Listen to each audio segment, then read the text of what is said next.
Bienvenidos a este resumen de noticias del 26 de marzo del año 2025.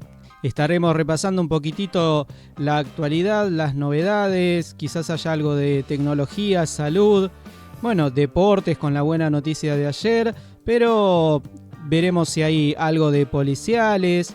Iremos transcurriendo este ratito que compartimos con novedades, actualidad y algo de compañía. Por lo pronto tenemos a Fernando Espinosa a juicio. El intendente de La Matanza será juzgado por presunto abuso sexual. El intendente de La Matanza, Fernando Espinosa, irá a juicio oral.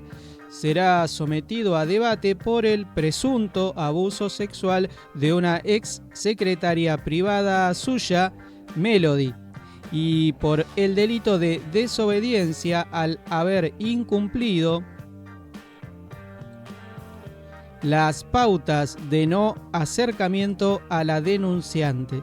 Así lo resolvió el juez Fernando Caunedo, quien rechazó los pedidos de sobreseimiento de Espinosa que realizaron el fiscal del caso, Mónica Cuñarro, y el fiscal ante la Cámara Nacional de Apelaciones, Mauricio Viera.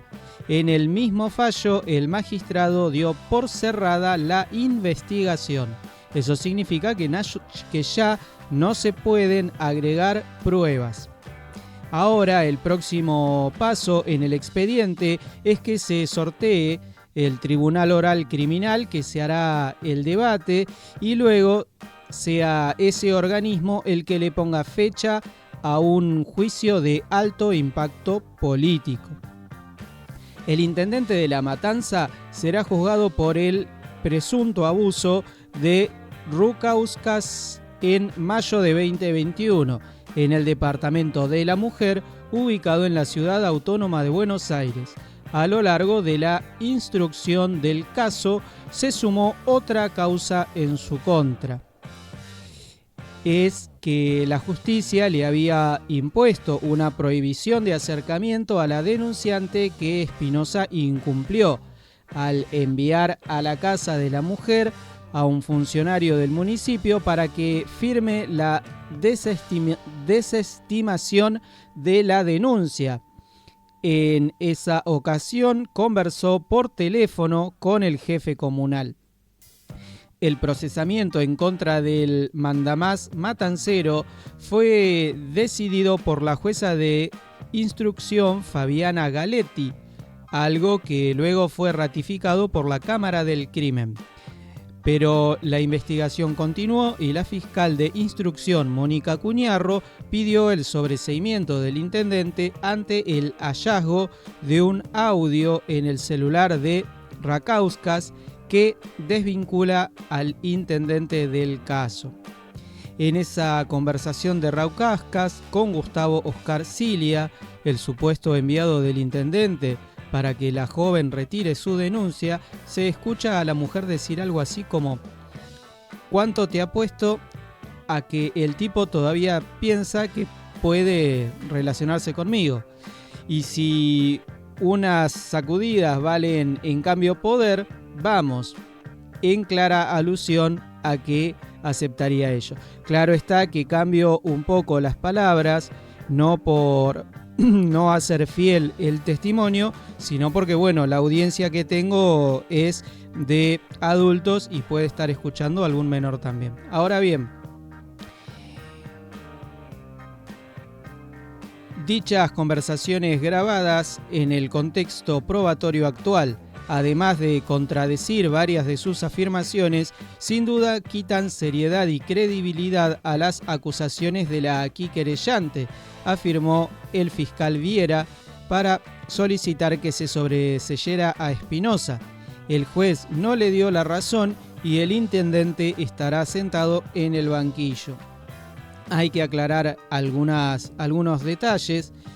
El juez lo que está haciendo es que se debata en un juicio oral donde está penado por la ley mentir, Por ende, dentro de ese juicio los testimonios tienen que ser todos veraces y probables, lo que le da armas jurídicas a ambas partes para defenderse como corresponde, tanto de una acusación como de una supuesta falsa denuncia por parte de la denunciante. Ahora bien, ¿en qué se puede basar un juez para acusarlos sostenidamente a Espinosa?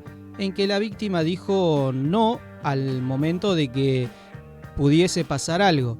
Si la víctima dijo no, la persona debe retirarse del lugar inmediatamente. Ahora bien, en el caso de que no haya testigos o pruebas ninguna, la justicia tiende en un porcentaje muy alto a creerle la versión de la víctima. Así que indefectiblemente el juez lleva adelante, a mi parecer, esta causa por estas razones. La víctima dijo no y se le cree a la víctima. Pero bueno, a través del juicio pueden haber herramientas defensivas las cuales puedan darle a Espinosa la razón. Prohibieron el ingreso a 3 deudores alimentarios durante la previa del partido entre Argentina y Brasil. Luego de que entrara en vigencia una medida que prohíbe el ingreso a las personas que se encuentren registradas como deudores alimentarios morosos a los estadios de fútbol de la ciudad de Buenos Aires, 3 personas fueron detenidas en los operativos de seguridad montados en los alrededores del Estadio Monumental, donde anoche la selección argentina y Brasil se enfrentaron por eliminatorias sudamericanas. De acuerdo a las fuentes oficiales a las que accedió Infobae, los efectivos de la policía de la ciudad detectaron a los infractores durante el ingreso a la cancha, mientras que 2 de los acusados serían residentes porteños. El tercero fue señalado como un ciudadano que habría viajado desde Salta para asistir al encuentro. Ya detectamos a los primeros 2 deudores alimentarios en el operativo de control @GCBA en el Estadio Monumental de Núñez, informó el ministro de Justicia de la ciudad de Buenos Aires, Gabino Tapia, por medio de una publicación en la red social X. Y sentenció: no van a poder ingresar a ver el partido entre la selección argentina y Brasil por las eliminatorias. Se trata de la primera vez que la medida restrictiva se aplicó desde que la ley número 6711 fuera sancionada por la legislatura porteña en diciembre de 2024. Los 3 morosos alimentarios fueron detectados en el marco del importante operativo de seguridad que el gobierno de la ciudad de Buenos Aires, a través de su Ministerio de Seguridad, montó en las adyacencias al Estadio Club Atlético River Plate. El dispositivo fue dividido en 3 anillos para garantizar el correcto ingreso del público, además de contar con controles para evitar la venta ambulante y los trapitos. En consecuencia, los agentes dispuestos en distintos puntos labraron 260 actas, detuvieron a un hombre por robo y demoraron a un total de 126 trapitos. Para los que no conocen del tema, un trapito es aquel que tiene un trapito en la mano, te indica dónde estacionar, te cobra por cuidarte el auto, pero cuando regresas a buscar tu auto, nunca está. En cuanto a la detención por robo, se trata de un delincuente de 25 años que le había arrebatado una cadena de oro del cuello a un hincha en el ingreso al estadio. En este caso tomó intervención la Unidad Fiscal de Flagrancia Norte, a cargo de del fiscal Leandro Galvaire, quien dispuso la detención y su correspondiente traslado. Las otras actas estuvieron repartidas entre derecho de admisión, ingreso sin entradas, perturbar filas, uso indebido del espacio público, suministrar o guardar bebidas alcohólicas, reventa de tickets, ensuciar bienes incitación a la parcialidad contraria, ingreso con banderas prohibidas e infracción a la ley de marcas. Del operativo también participó personal del Cuerpo de Agentes de Tránsito del Ministerio de Seguridad, que elaboró infracciones en las inmediaciones del estadio a los vehículos subidos a las veredas y en rampas de estacionamiento. Para prevenir el dengue, zika y chikungunya, evita que el mosquito Aedes aegypti se críe en tu casa. ¿Cómo podés prevenir? Elimina, da vuelta o tapa baldes, latas, botellas y neumáticos que no uses y puedan acumular agua. Limpia y cepilla bebederos, desagües, rejillas y canaletas. Que el mosquito no se críe en tu casa. Entre todos podemos prevenir el dengue. Gobierno del Pueblo de Merlo. Gustavo Menéndez, Intendente. Taller de Electricidad Rossi. Reparación, burros de arranque, alternadores, instalaciones eléctricas en vehículos y maquinarias rurales. Ruta 21, esquina Iriarte. Teléfono 0220-492-5378 de Jorge Rossi. AM 1530, la voz del futuro. Nuestra página web www.am1530.com.ar. Te acompañamos donde quiera que vayas. Clases gratuitas de actividad física, zumba, funcional, localizada y danzamos las emociones. Conoce las sedes y horarios en la Subsecretaría de Deportes de Merlo, Avenida Constitución 92 o en merlo.gov.ar/actividad física y salud. Gobierno del Pueblo de Merlo. Gustavo Menéndez, Intendente.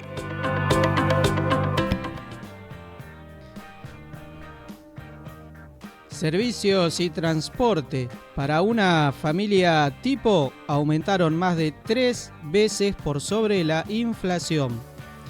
Un hogar promedio del área metropolitana de Buenos Aires necesitó 147.000 pesos en marzo, sin subsidios, para cubrir las necesidades energéticas, de transporte y agua potable.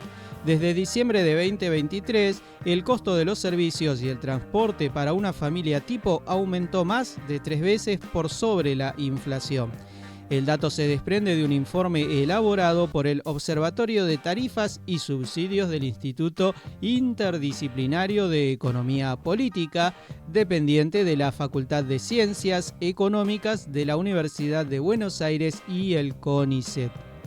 Un hogar promedio del área metropolitana de Buenos Aires necesitó de 147.000 pesos en marzo, sin subsidios, para cubrir necesidades energéticas, de transporte y de agua potable, según informó el Observatorio de Tarifas y Subsidios del Instituto Interdisciplinario de Economía Política, que está bajo la órbita de la Facultad de Ciencias Económicas de la Universidad de Buenos Aires y el CONICET. De algún modo, la nota repite lo que dijo. Esto representa un aumento del 7,7% respecto del mes anterior. Se explica tanto por la actualización de los cuadros tarifarios de todos los servicios públicos como el aumento en las cantidades consumidas de energía eléctrica y gas natural conforme a las variaciones estacionales. Desde diciembre de 2023 a marzo de 2024, la canasta de servicios públicos del AMBA se incrementó en un 430%, mientras que el nivel general de precios lo hizo en un 133%. Si se compara con marzo de 2024, el costo de la canasta total se incrementó un 92% a partir de las actualizaciones de tarifas de transporte, energía eléctrica, gas natural y agua. A su vez, el nivel general de precios estuvo un salto del 54% en igual periodo. En el desglose de la canasta de servicios públicos del AMBA de marzo significó el 11,3% del salario promedio registrado, estimado en el mismo mes. El peso del transporte constituyó el 41% del gasto y es significativamente más elevado respecto de los restantes servicios.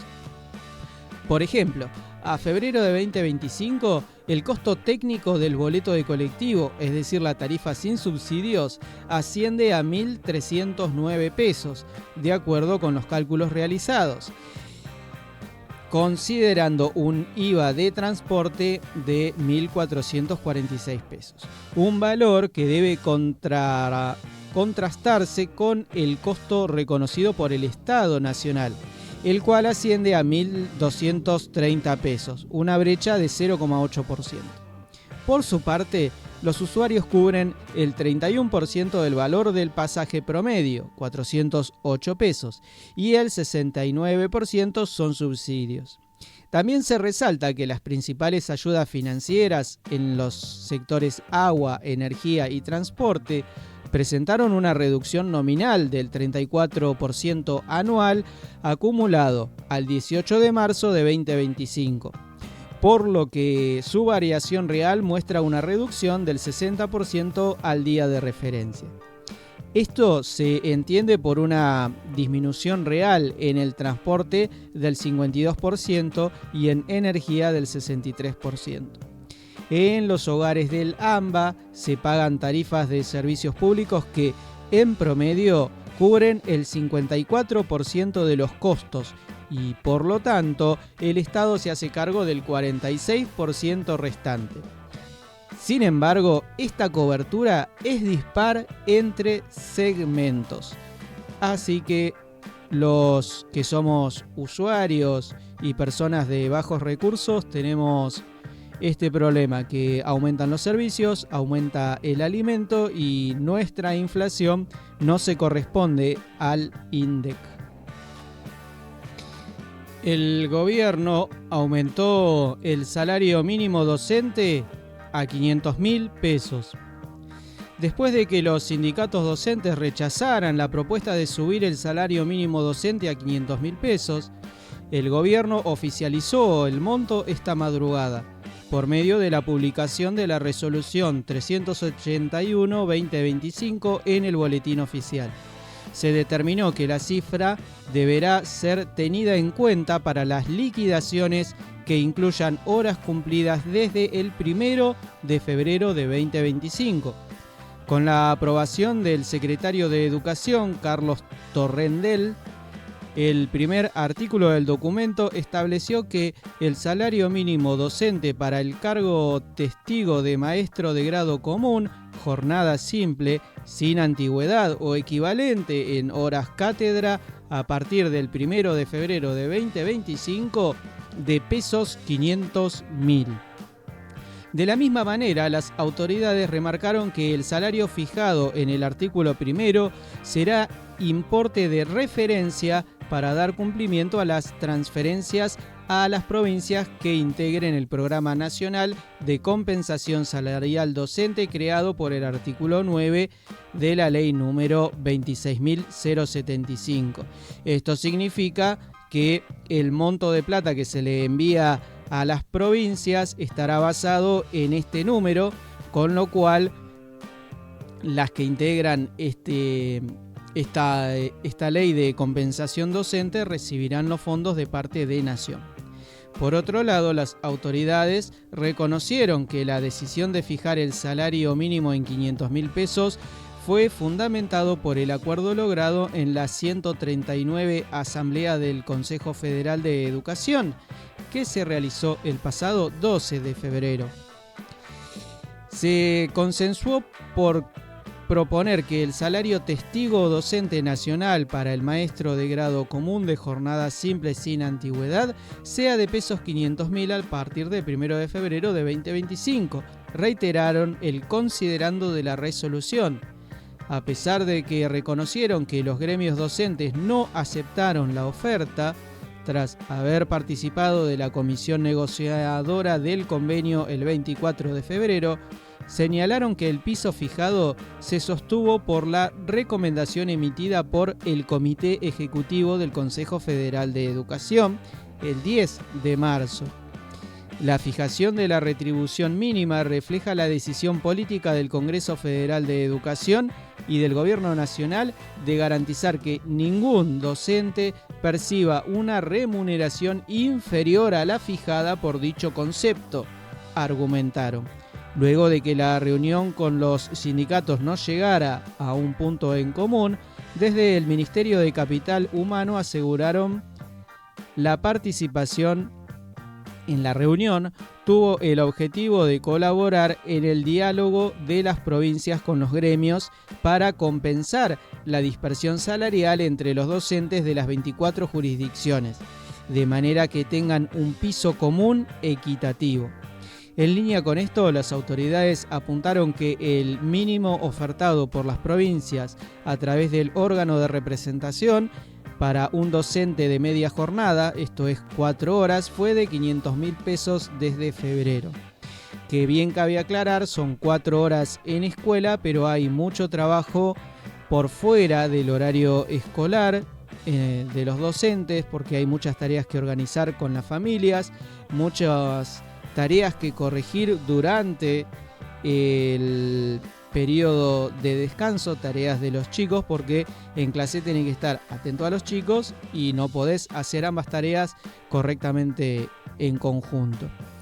Incluso en un comunicado oficial que emitió la cartera, las autoridades afirmaron que las puertas del ministerio que dirige Sandra Petovelo están abiertas para el diálogo tripartito de manera de evitar la pérdida de días de clase en millones de niños, que es el bien superior a cuidar.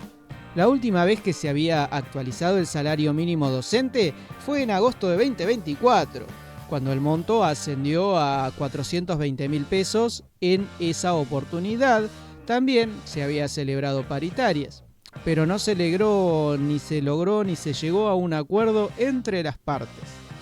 Mientras que los gremios habían tildado la suma como insuficiente, el Consejo Federal de Educación se encargó de cerrar una cifra común a todos los docentes.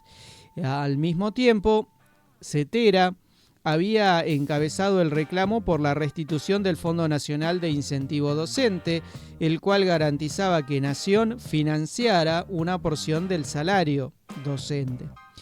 La interrupción del fondo realizada por el Gobierno Nacional fue judicializada, pero aún no se conoció una resolución judicial al respecto. Frente a los reclamos por parte de los sindicatos, las autoridades remarcaron la responsabilidad de las provincias en garantizar los sueldos percibidos por los docentes de sus respectivas jurisdicciones. A partir de la transferencia de los servicios educativos a las provincias, son estas quienes tienen la exclusiva competencia en la regulación y administración en sus jurisdicciones de las condiciones salariales de su personal docente, apuntaron. Jubilaciones. En abril habrá un 2,4% de aumento y el bono seguirá siendo de 70.000 pesos. La Administración Nacional de Seguridad, o sea, el ANSES, oficializó este miércoles un incremento del 2,4% en los haberes mínimos y máximos a partir de abril para jubilados y pensionados, en línea con la inflación de febrero, y confirmó el otorgamiento de otro bono de 70.000. El reajuste hará que el haber mínimo suba de 279.000 pesos a 286.000 pesos y el haber máximo pase de 1.878.000 a 1.923.000. Como viene sucediendo hace más de un año, los que perciben la mínima cobrarán un bono de 70.000 pesos, por lo que las jubilaciones más bajas pasarán de 349.000 pesos a 356.000 pesos. En tanto, quienes cobren haberes inferiores a esa cifra tendrán un bono proporcional hasta alcanzarla. De esta manera, en el caso de que, por ejemplo, un jubilado que perciba un haber de 300.000, solo recibirá como bono 55.800 pesos. El organismo previsional estableció mediante la resolución 179/2025, publicada en el Boletín Oficial, que el haber mínimo garantizado vigente a partir del mes de abril de 2025 será de 285.900 pesos, mientras que el máximo a partir del cuarto mes del año será de 1.923.000 pesos. En el documento oficial que lleva la firma del titular del ANSES, Fernando Bearzi, también se establecieron las bases imponibles mínima y máxima en 96.300 pesos y 3.128.500 respectivamente a partir del periodo devengado de abril de 2025. Al mismo tiempo, el organismo determinó que el importe de la prestación básica universal aplicable a partir del próximo mes será de 130.800 pesos, mientras que el importe de la pensión universal para el adulto mayor, la PUAM, se fijó en la suma de 229.000 pesos con el bono de 70.000. El total será de 299.000 pesos. Con el mencionado bono, que continúa sin ser actualizado, las jubilaciones mínimas subirán en abril apenas un 1,91% con respecto a marzo, quedando por debajo de la inflación. Desde que asumió la presidencia de Javier Milei, se otorgaron 2 bonos de 55.000 pesos en los primeros 2 meses del 2024 y desde marzo del año pasado en adelante pasó a ser de 70.000. La ayuda previsional fue confirmada por el Ejecutivo mediante el decreto 231-2025, donde se aludió al índice de movilidad jubilatoria aplicado desde marzo de 2021 por la ley 27.609, exponiendo a los efectos adversos a la inflación en los saberes jubilatorios abonados bajo la mencionada fórmula. Al respecto, el titular oficial señaló que la ley 27.609 implicó efectos perjudiciales para todos los jubilados y pensionados, pero principalmente respecto de aquellos de menores ingresos, resultando necesario acudir a su sostenimiento mediante el otorgamiento de ayudas económicas previsionales o bonos extraordinarios previsionales mensuales por diferentes montos, desde el mes de enero de 2024 y hasta marzo de 2025 inclusive. Por otro lado, precisó que para percibir el presente bono extraordinario previsional, los beneficiarios deben encontrarse vigentes en el mismo mensual en el que se realice su liquidación, y especificó que el bono tendrá carácter de no remunerativo y no será susceptible de descuento alguno ni computable para ningún otro concepto. Asimismo, dispuso que en el caso de beneficio de pensión, cualquiera sea la cantidad de contrapartícipes, esto deberá ser considerados como un único titular a los fines del derecho a la percepción del bono extraordinario previsional que se otorga por el presente decreto. ¿A quienes les corresponde el bono de 70.000 en abril? A las personas titulares de las prestaciones contributivas previsionales a cargo de la Administración Nacional de la Seguridad, otorgadas en virtud a la Ley 24.241, sus modificatorias y complementarias de regímenes nacionales generales anteriores y modificatorias de regímenes especiales derogados, o por las ex cajas o institutos provisionales y municipales de previsión cuyos regímenes fueron transferidos a la Nación, cuya movilidad se rija por el artículo 32 de la Ley número 24.241 y de las prestaciones del régimen establecido por el decreto número 160/05. Las personas beneficiarias de la pensión universal para el adulto mayor, instituida por el artículo 13 de la Ley número 27.260 y sus modificatorias. Las personas beneficiarias de pensiones no contributivas por vejez, invalidez, madres de 7 hijos o más y demás pensiones no contributivas y pensiones graciables cuyo pago se encuentra a cargo de la ANSES. ¿Cuáles son los signos más comunes de un metabolismo lento y qué lo provoca? La percepción de que el cuerpo ya no responde del mismo modo al esfuerzo por mantener el peso o la energía diaria puede tener una base fisiológica concreta, un metabolismo que se ha ralentizado. Este conjunto de procesos químicos responsables de transformar los alimentos en energía, mantener la temperatura corporal, reparar tejidos y posibilitar funciones vitales, como la digestión, la circulación, pueden funcionar a menor velocidad por múltiples razones. Los síntomas de este enlentecimiento metabólico, aunque a veces sutiles, tienden a manifestarse de manera persistente e incluyen fatiga, piel seca, aumento de peso, intolerancia al frío, problemas digestivos, antojos y cambios de humor. El metabolismo es el proceso de conversión de alimentos en energía por parte del cuerpo y es esencial para la digestión, la respiración, la circulación sanguínea y la regulación de la temperatura. Según indica la Mayo Clinic, esta actividad metabólica incluye todas las reacciones químicas que sostienen la vida en un organismo. Cuando se menciona que una persona tiene un metabolismo lento, la expresión remite a una menor tasa de quema de calorías en reposo o durante las actividades cotidianas, lo que puede traducirse en menor energía disponible y mayor acumulación de grasa. Las personas con un metabolismo rápido queman más aceleradamente. Ahí está, vamos de nuevo. Las personas con un metabolismo rápido queman más aceleradamente las calorías que consumen y la grasa que tienen acumulada, y viceversa, por lo que una desaceleración metabólica reduce notablemente la eficiencia con el que el cuerpo convierte la ingesta calórica en energía útil.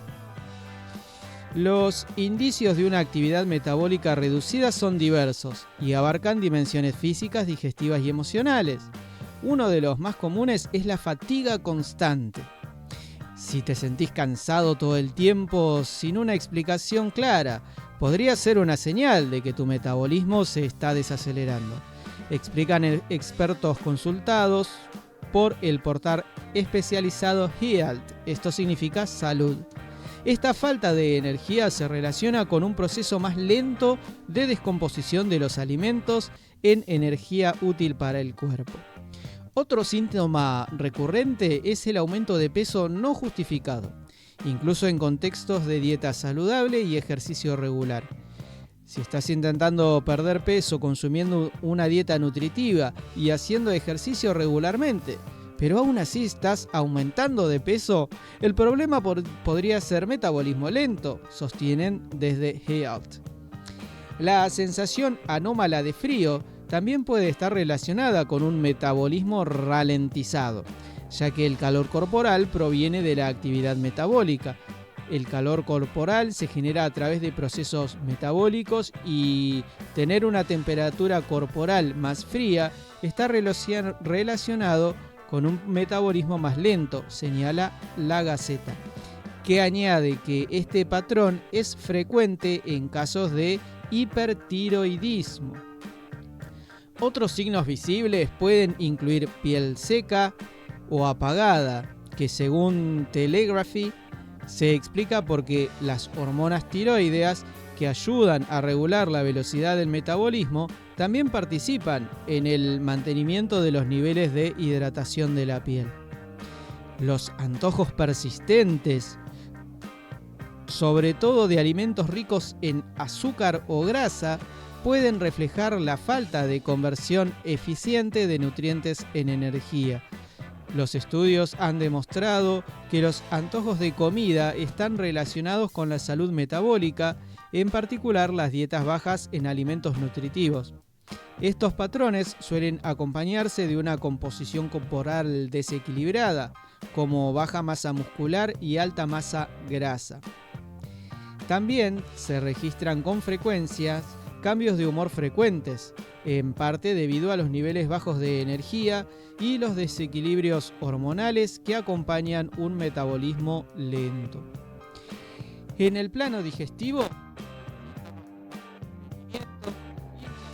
o diarrea pueden ser manifestaciones claras de una actividad metabólica reducida.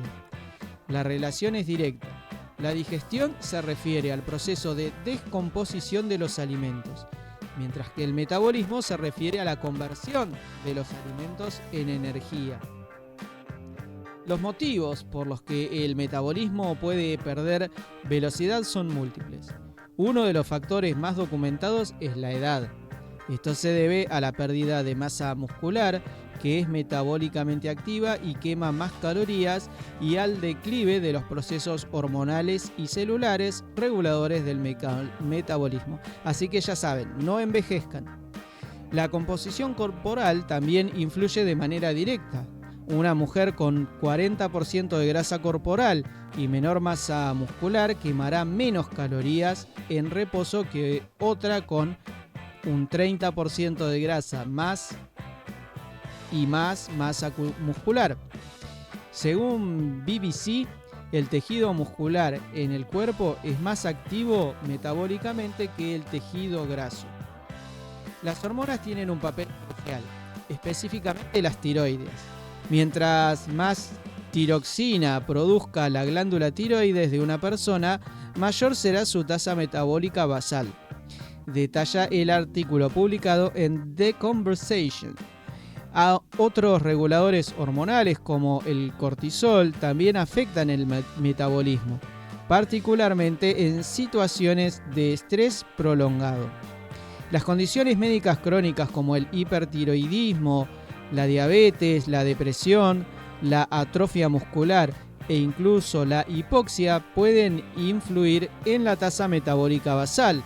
La fiebre también puede modificar temporalmente el ritmo metabólico por cada aumento de 0,5 grados centígrados en la temperatura corporal interna.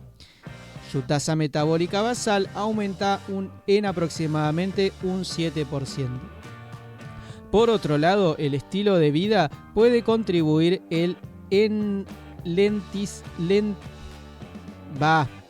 Por otro lado, el estilo de vida puede contribuir al enlentecimiento metabólico. La inactividad física, los malos hábitos alimentarios, la falta de sueño y el estrés crónico son todos elementos que se intervienen en la disminución de la actividad metabólica. Aquellos que les interesa la nota o se sienten curiosos al respecto, saben que las notas yo después las vuelvo a publicar para que las puedan leer en detalle, y dado que hay muchos términos médicos, pueden, por decirlo de alguna manera, googlear, buscar en los libros de medicina, las personas que son más añosas, y poder entender algunos de estos términos, los cuales, bueno, dado que la nota es de salud y está redactada por médicos y demás, tiene muchos detalles de ese estilo, pero me parece interesante que cuando a una persona no entiende algo pero le interesa, pueda desarrollarse y estudiar y saciar su curiosidad al respecto. Para prevenir el dengue, zika y chikungunya, evita que el mosquito Aedes aegypti se críe en tu casa. ¿Cómo podés prevenir? Elimina, da vuelta o tapa baldes, latas, botellas y neumáticos que no uses y puedan acumular agua. Limpia y cepilla bebederos, desagües, rejillas y canaletas. Que el mosquito no se críe en tu casa. Entre todos podemos prevenir el dengue. Gobierno del Pueblo de Merlo. Gustavo Meléndez, intendente. Taller de electricidad Rossi. Reparación, burros de arranque, alternadores, instalaciones eléctricas en vehículos y maquinarias rurales. Ruta 21, esquina Iriarte. Teléfono 0220-492-5378 de Jorge Rossi. AM 1530, la voz del futuro. Nuestra página web www.am1530.com.ar. Te acompañamos donde quiera que vayas. Clases gratuitas de actividad física, zumba, funcional, localizada y danzamos las emociones. Conoce las sedes y horarios en la Subsecretaría de Deportes de Merlo, Avenida Constitución 92 o en merlo.gov.ar/actividad física y salud. Gobierno del Pueblo de Merlo. Gustavo Menéndez, Intendente.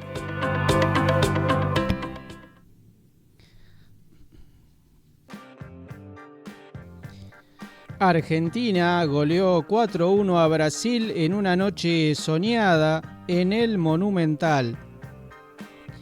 Un partidazo, la verdad que jugaron el partido con las ganas en la que se juega una final. Fue un excelente partido, más allá del resultado. Las ganas con las que jugaron, valió la pena quedarse a mirar cada minuto del partido.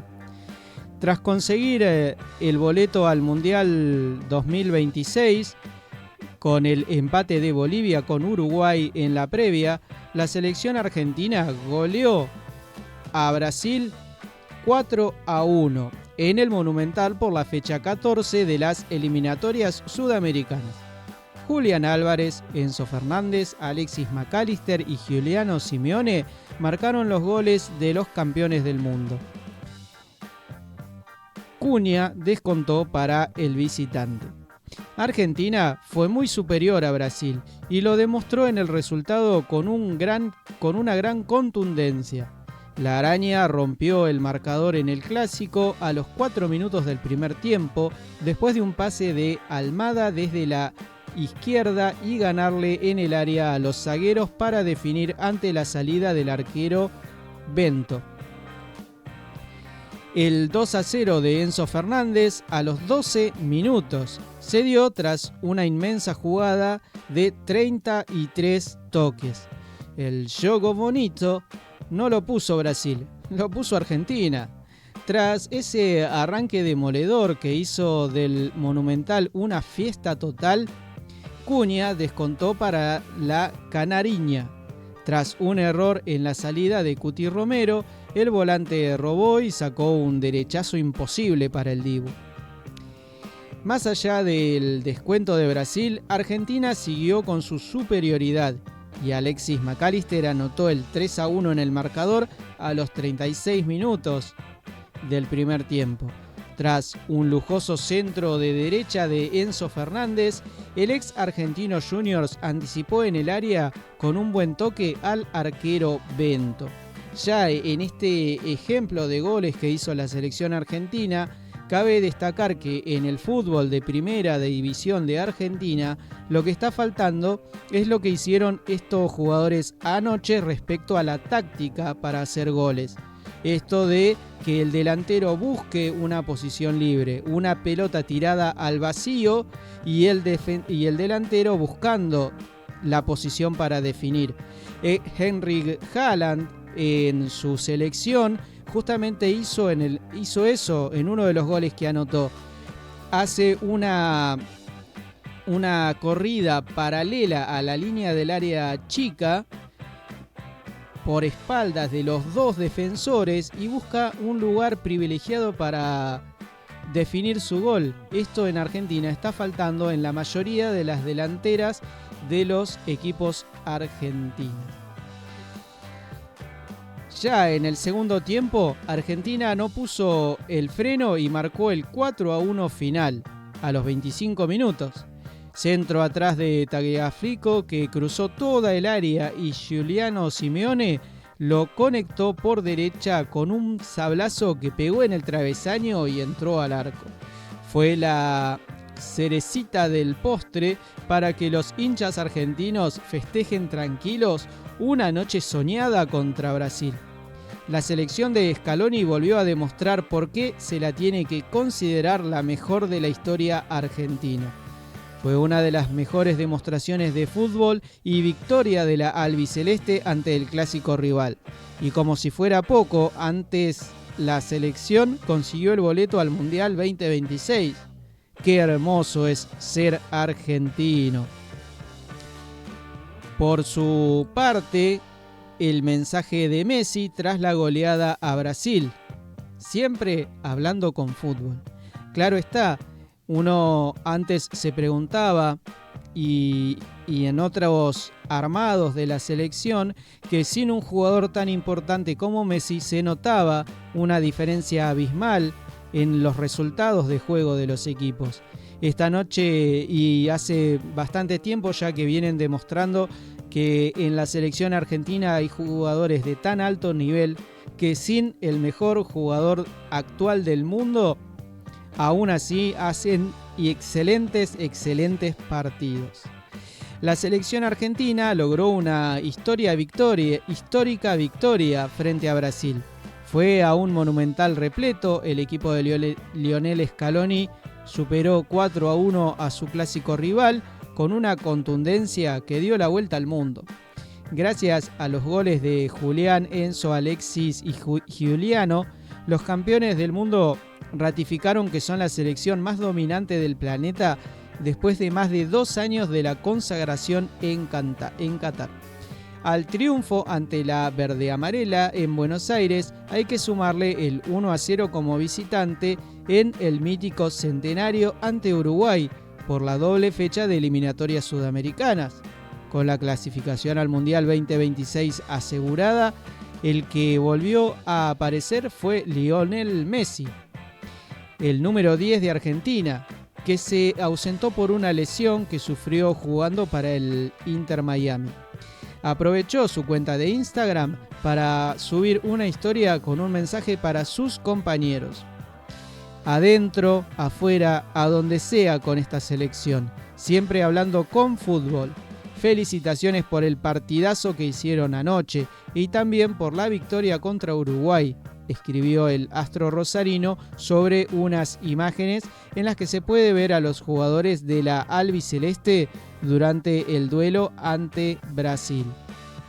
Este nuevo mensaje se suma a la participación que tuvo el histórico capitán de la selección poco tiempo después de la goleada a Brasil.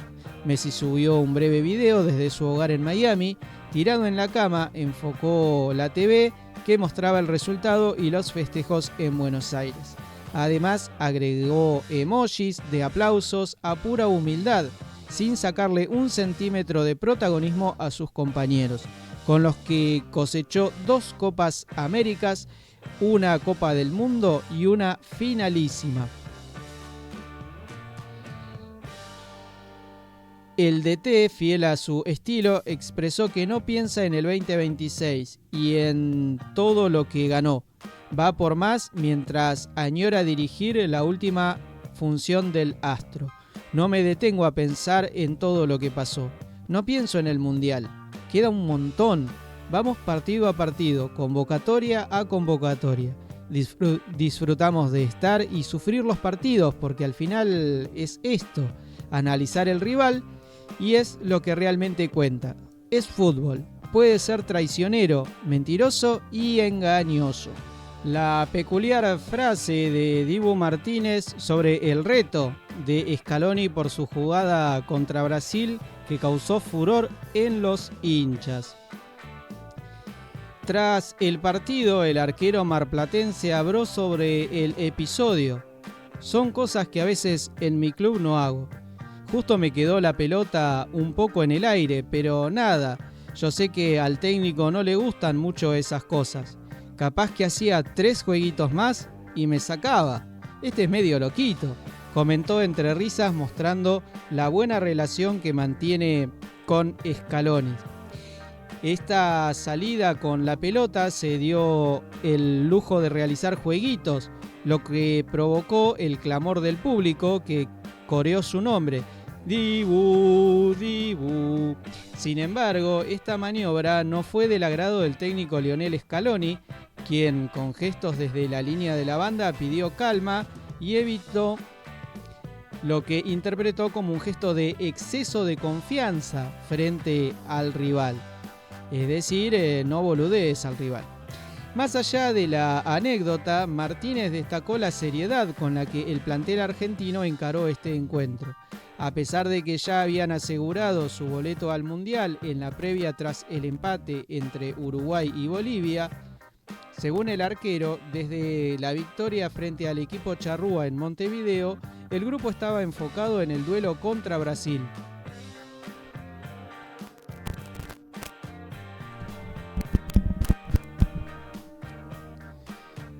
En el duelo contra Brasil. Lo tratamos como una final. No nos importó haber entrado al Mundial antes del partido.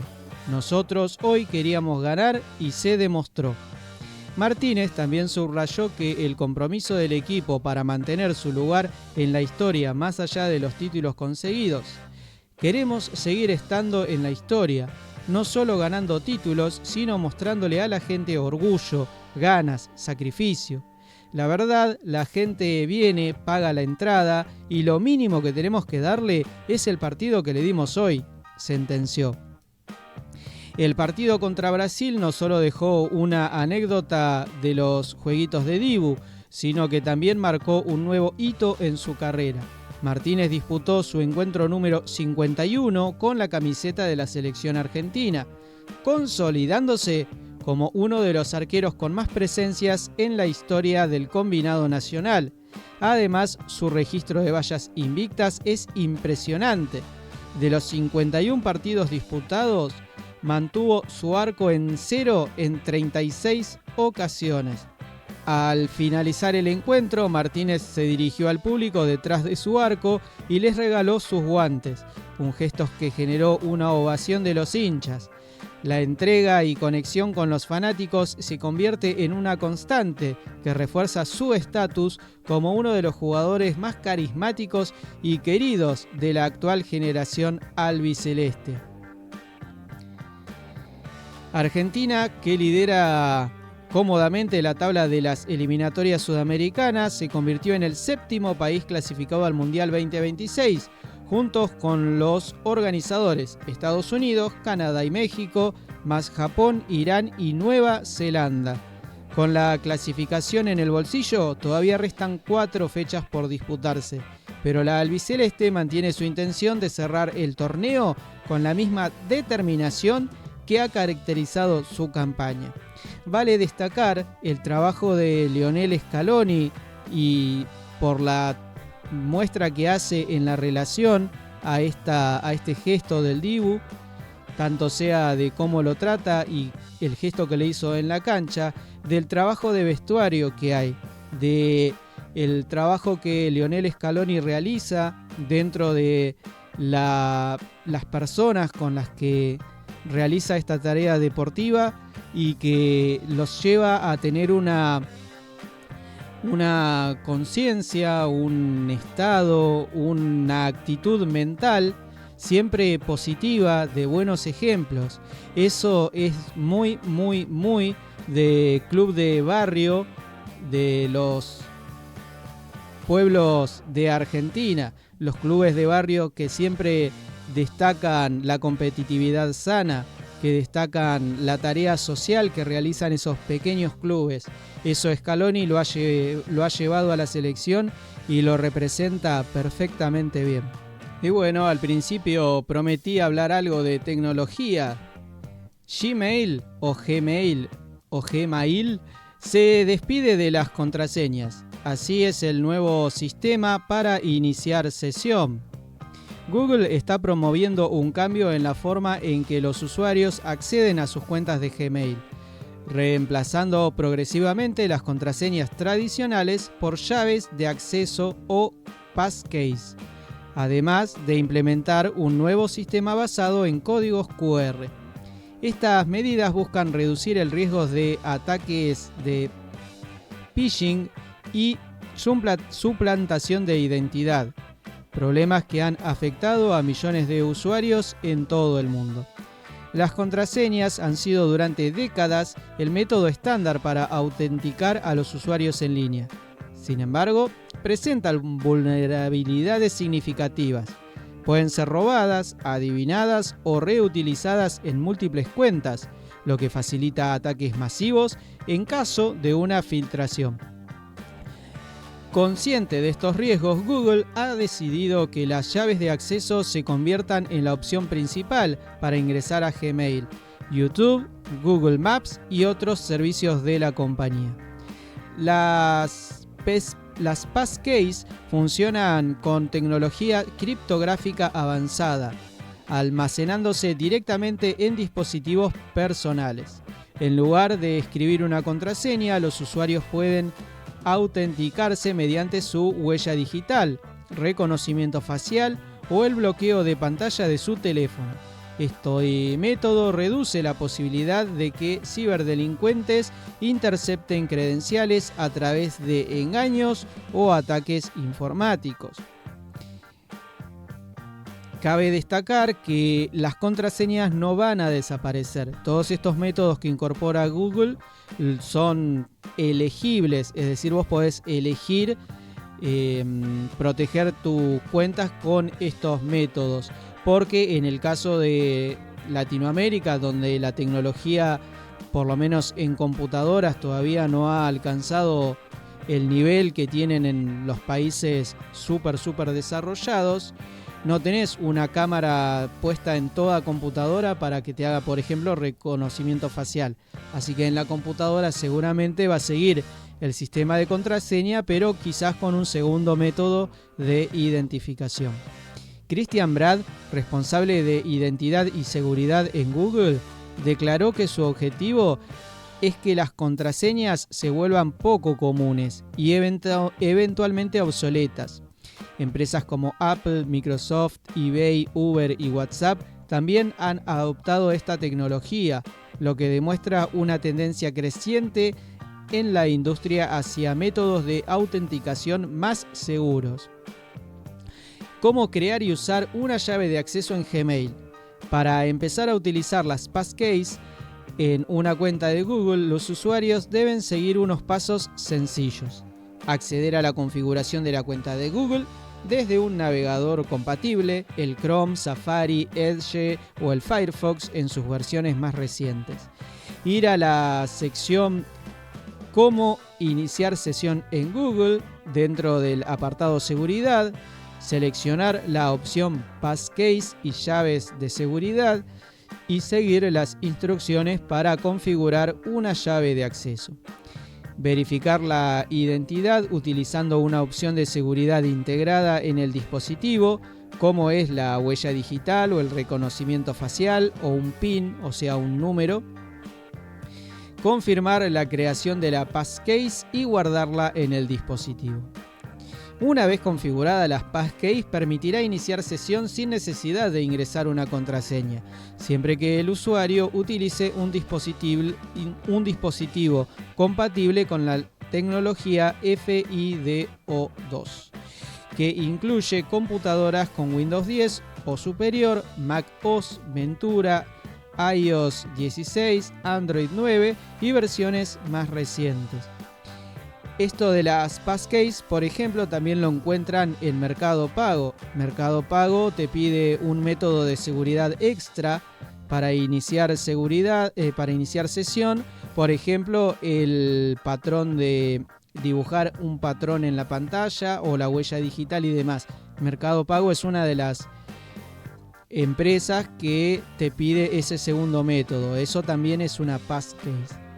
Google también ha señalado que si bien el usuario puede seguir utilizando contraseñas de manera opcional, el sistema estará configurado de manera predeterminada para saltar la contraseña cuando sea posible. Además, Google aclara que los datos biométricos nunca se comparten con la empresa, sino que permanecen almacenados en el dispositivo del usuario, lo que refuerza la privacidad y seguridad del sistema. Además de las passkeys, Google está implementando otra solución de seguridad, la autenticación mediante códigos QR. Esta decisión responde a la preocupación por la seguridad de los métodos tradicionales basados en mensajes de texto, SMS, que han mostrado ser vulnerables a ataques de phishing y SIM swapping, que es un tipo de ataque que se da cuando ciberdelincuentes toman control del número de teléfono de una víctima para acceder a sus cuentas. SIM swapping significa duplicar el chip que te otorga las empresas de telefonía celular, ya sea Claro, Personal o Movistar acá en Argentina, o Tuenti también. Hasta ahora los usuarios de Gmail que activan la verificación en 2 pasos recibirán un código por SMS para verificar su identidad. Sin embargo, este sistema presentaba riesgos importantes, ya que los delincuentes podían interceptar estos códigos y acceder a sus cuentas personales. Con el nuevo método, en lugar de recibir un código numérico, los usuarios verán un código QR en la pantalla de su dispositivo, que deberán escanear con la cámara de su teléfono.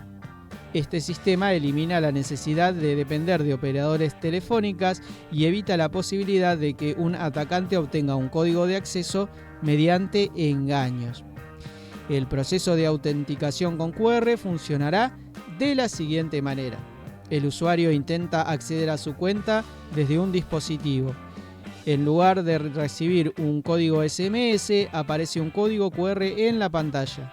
El usuario escanea el código QR con la cámara de su teléfono o con la app de autenticación de Google. Una vez escaneado, se verifica la identidad y se concede al acceso.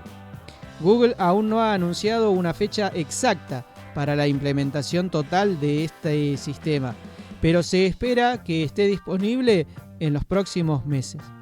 Hasta tanto, les recuerdo que pueden encontrar el detalle de las notas llevadas al aire en nuestra página de Facebook de la radio, AM 1530, La Voz del Futuro.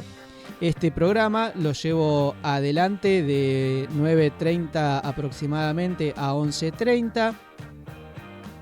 Lo pueden sintonizar en el aire de la radio o lo pueden escuchar por stream a través de internet. Tiene ese stream programación musical, excepto el tiempo en el que estoy transmitiendo el programa. Lo encuentran en la página am1530.com.ar. Saben también de que si se perdieron alguna noticia o la quieren escuchar con mayor atención o quieren recomendarle a alguien una noticia que escucharon, pueden encontrar el resumen de estas mismas noticias en YouTube. Lo encuentran por la noche cuando termino de editarlo en el canal de YouTube AM1530 LB_DF, o sea, las siglas de La Voz del Futuro. En cualquier momento del día, si hay alguna novedad de altísimo valor o de interés general, estoy poniéndome al aire para informarlos y actualizarlos. Hasta tanto, les agradezco por estar del otro lado. Les agradezco a todas las personas que apoyan este proyecto. Les agradezco mucho a todas las personas que comparten mis publicaciones, que se suscriben, que hacen que este proyecto crezca y me ayudan un montón con cosas que para ustedes son simples y gratis, y a mí me dan una mano gigante para hacerme más conocido y seguir creciendo. Gracias a todos, disfruten de un excelente día, siendo aún los vigentes campeones del mundo, disfrutando de una selección clasificada al Mundial, con un excelente equipo y excelentes variantes. Disfruten mucho. Chau, chau.